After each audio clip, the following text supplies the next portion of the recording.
Hello and welcome to Ginger Prime. My name is Brian if you're new around here, and if you're a returning subscriber, you unlock the title of Epic Engineer of Ingenuity. Feel free to walk around your local Home Depot or Lowe's with that title and see what kind of looks that you get and or contracts for work. So good luck to you out there. Now, today we're going to be talking about New World, the state of launch, the pushback release date, but with the focus of what to expect in terms of content for New World's launch, and why I think this recent tweet from them saying we are working on bugs, server stability, and critical issues, we're not adding features or content between now and launch, is really important and actually is the right call. Now I'm going to weigh in as an engineer, as a developer, as a programmer here, and why I think this is the important route to take, but also as a gamer, I want to give you guys my insight as to what I want to see for this game in the long run. Now, if you guys haven't seen, Vulcan did a great video going over the recent leaks and data mine data.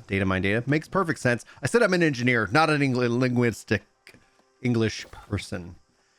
Clip that, send it to me if you thought that was funny. Like, oh my gosh, like talk about a train wreck of epic word proportions. All right. Anyway, Vulcan did a great video about it. I'll try to include a link in the description of this video if you guys haven't seen it. Goes over the desert, goes over like the Void Gauntlet and some of the other weapons, the Great Sword. All of these things have been rumored and talked about and discussed, even seen in video form from Amazon themselves to varying degrees. So we know more content is coming. We know new weapons are coming. We know new areas are coming. We just don't have an ETA. And that's kind of really what kind of kicked off this thread and this conversation. Obviously with Lestat saying, you should have a roadmap, a transparency about issues and fixes. Simple as that. And it would relieve the pressure of what we can expect because we are currently in the dark. So that's hopefully the context for this video, and that's what we're gonna be talking about. Hey Brian, why'd you start a YouTube channel? That's a great idea, me. All right, let's go and have some fun.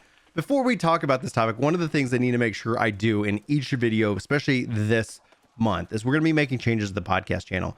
The top link in the description is for Ginger Gaming Radio. That's always been the podcast channel, and we've been kind of dual streaming it over here on Ginger Prime to have the most conversation viable. Now, typically we film and record the podcast live on Fridays, and that's been a lot of fun doing that. But we've been unlisting them here on Ginger Prime, and they've been living over on Ginger Gaming Radio. But in September, that's all going to shift. The podcast is going to live and breathe completely over on Ginger Gaming Radio because the style of content is vastly different from what we have right here and right now. So hopefully that's going to be a real positive change, especially a real positive algorithmic change as we made shifts to the podcast and even the highlights themselves as my voice slightly fades. So be sure to go and subscribe over on Ginger Gaming Radio. I really would appreciate it. Hopefully that will help generate a really awesome podcasting community over on that channel itself. And I do thank you so much for the support. Just note future videos, that's going to be a regular thing just so that people don't end up thinking I've canceled the podcast, which I haven't. It's honestly some of the most exciting stuff happening right now. And for everybody who's either watched, tuned in live, or even called in as we do call-in shows, thank you so much for being a part of it. So, all right, let's talk about why New World not getting additional content is critical for release. First and foremost, what we experienced with the beta, I thought was actually very positive. I had very little bugs, but they did exist. Other users, especially like Josh Strive Hayes, obviously had different experiences. If you saw his review of the video where his legs wouldn't move, but his arms, it was freaking hilarious. It was really good.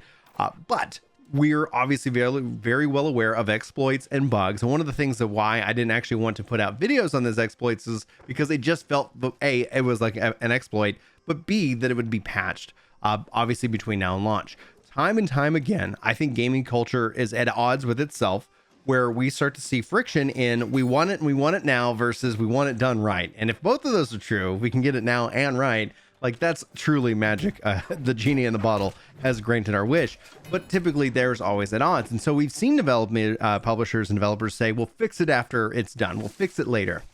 And time again, that's also a source of stress. That's also a source of frustration. How many times I myself have personally said, I wish they just delayed this further.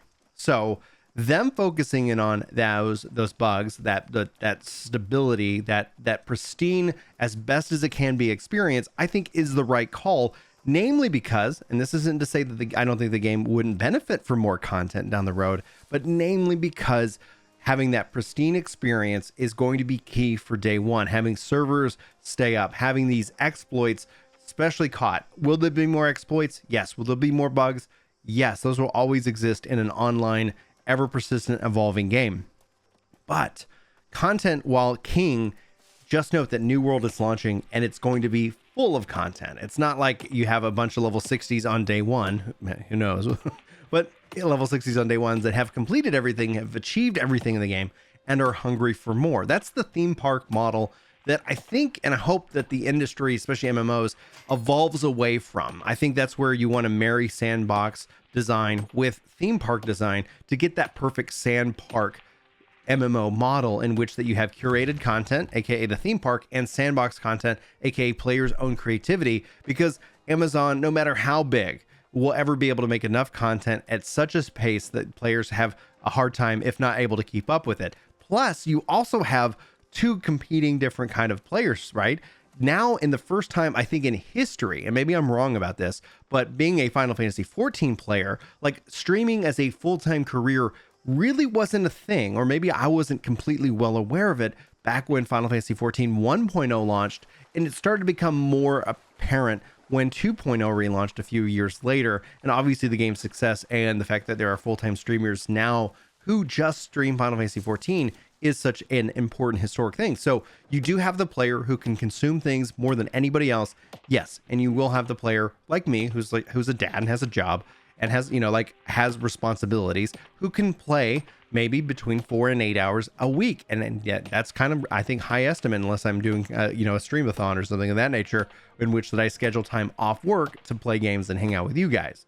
So like for me, I think there's going to be a ton of content to be had, and that's going to be stretched out over the course of a couple of months. But here's the real point in that entire lead up, is that we know new content is coming. We know that we want a stable and really good experience at the launch of the game.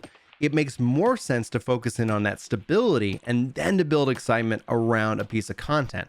And to address Lestat's, kind of message here, as a gamer, as a player, I would love to see a roadmap, but Anthem and Cyberpunk and insert game that had excitement and had ultimately let us down, they've all had roadmaps. Like, I'm at the point, and this is the cynic in me, and this sucks, I'm at the point where a roadmap doesn't really hold water. A roadmap doesn't necessarily do the things that I want it or wish that it would, except for tell me a potential lie. And it's in that potential lie, not that they would be lying, but things change, things evolve. And I've been saying this for the longest time. With New World, it needs to be about action rather than words. People don't trust Amazon. However, I think that perception can easily change. And Amazon, let alone with Lost Ark launching later this year, is actually setting themselves up to be in a really decent position to start garnering trust and to start making people go, what is going on over here? I think New World's beta proved that to me. I think the preview event last year got me excited. And what I see with the company is that it's going to make more sense to say, let's just say 3 months. Let's say they go with the Final Fantasy XIV model of content. 3 months after launch, guess what? New weapon, new zone. What? That's what they did from the preview to now. We got new zones, we got new weapons. And so the game is launching with 11 new weapons, as opposed to what was it?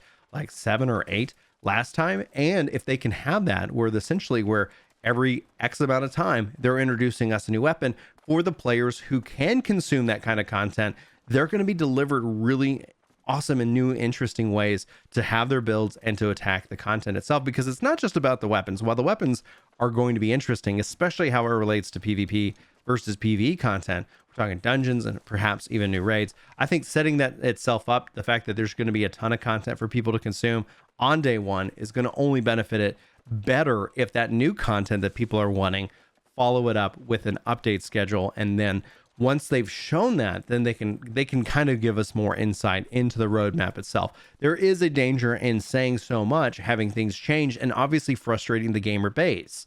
That happens time and time again. You said X, but X didn't happen. And it's typically in a fashion of excitement from the developers who want to share this information to the player who either misinterprets it or that conversation changes because of other events.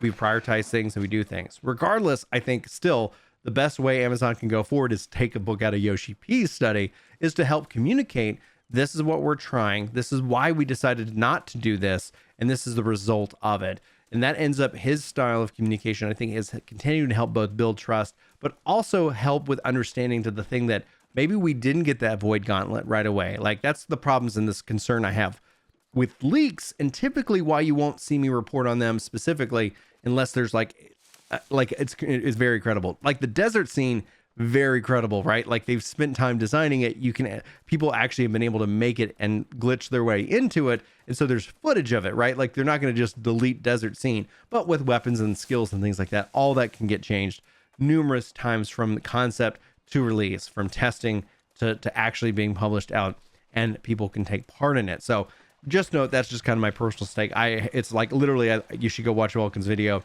because it is that good. It is really insightful. And especially if you're like me and excited for the future of New World, like it just gives you some insight, but don't take anything in that as like actual fact, because I think that only can set up the developer to have lied, even if they've never stated anything about it.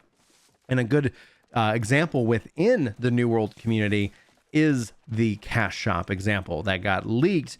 The developers didn't have a chance to come out and talk about it, and so it just got misinterpreted. It got basically everybody put their take on it, and people are still to this day stating things that were somebody's opinion that they heard from somebody else.